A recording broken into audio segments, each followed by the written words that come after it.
The farmer's name was Elias Mercer, and for 15 years he lived with only the wind for company. His land sat where the plains gave way to dry hills, a place most folks avoided because the soil was stubborn and the nights were long. Elias rose before dawn, worked until his back ached, and spoke to no one except his mule, Jonah.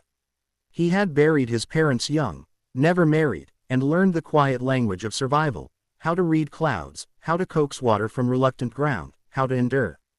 People in the nearest town called him strange but honest. He came once a month for seed, tools, and salt, paid in clean coin, nodded politely, and left. He never stayed to talk. So when word spread that Elias Mercer had gone to the trading post and returned with a woman, no one knew what to make of it. The woman had been called Nayland by her people, though few remembered that name. She was Apache, one of the last from a small band that had been scattered by war, sickness, and broken promises. For months she had been passed from place to place, treated like a burden, then a curiosity, then property. By the time Elias saw her, she stood alone at the edge of the post, wrists bound loosely, eyes steady but empty. Elias had not gone there looking for a person. He needed a new plow blade. But when he heard the trader boasting about the last Apache woman left behind, something twisted hard in his chest. He did not like the word bought. It felt wrong the moment it formed in his mind. Still, he knew how the world worked. If he walked away, someone else would claim her, and not all men carried quiet hearts. He paid the trader, said nothing more, and cut the rope himself. "You are free to go," he told her simply, gesturing toward the open land. Nayland did not move. She had heard promises before. Elias mounted his mule and began the long ride home, expecting her to disappear behind him. Instead, when he glanced back hours later, he saw her walking at a careful distance, feet bleeding but steps firm. He slowed. The first weeks were the hardest. Nayland spoke little English, and Elias spoke none of her language.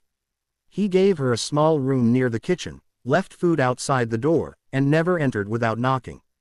At night, he heard her cry softly, like the wind slipping through cracks in the wall. Elias did not ask questions. He believed some wounds healed best without hands pressing on them. He showed her the well, the fields, the safe places to walk. He worked as he always had, though now he was aware of another presence, quiet, watchful, strong.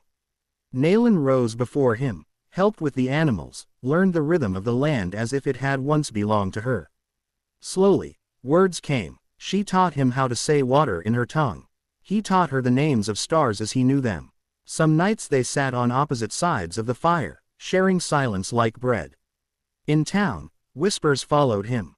"Why keep her? Dangerous. Those people. Can't trust a savage." Elias answered none of it. He had lived alone too long to fear other people's opinions. One winter night, a sickness swept through the valley. Elias collapsed in the field, fever burning through him like wildfire. For 2 days he drifted between waking and dreams, memories tangling with pain. When he woke, Nayland sat beside him, pressing cool cloths to his forehead. Herbs simmered on the stove, sharp and bitter. She spoke then, halting but clear. "My father was a healer. Elias survived. After that, something shifted.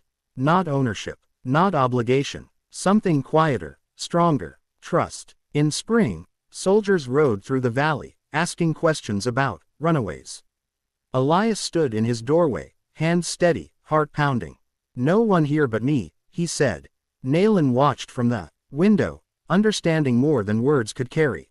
That night, she placed a small woven band in his hand, a symbol of gratitude, not submission. "I stay," she said, "because I choose." Years passed. The farm changed. The soil softened under careful tending. Crops grew where none had before. Elias learned that Nayland's people had once lived in balance with land like this, taking only what was needed, giving back what they could. She never forgot who she was. She sang songs Elias could not understand, facing the rising sun. She told stories of mountains far away, of a people who had not vanished, only scattered like seeds. Elias listened. When visitors came, they saw not a master and a servant, but 2 survivors sharing work, meals, and respect. Some left confused, others thoughtful. Elias grew older, slower. Nayland grew stronger, more certain. Together they stood against storms, droughts, and the heavy weight of the past. One evening, as the sky burned red and gold, Elias said, "I'm sorry for the way the world brought you here." Nayland nodded. "I am not sorry I stayed." When Elias died many years later, he was buried beneath a cottonwood tree on his land.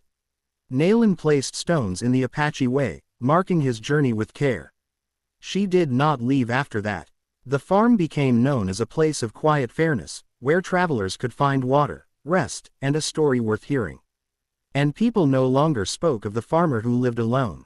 They spoke of the man who chose to do one decent thing in a cruel time, and of the Apache woman who turned survival into legacy.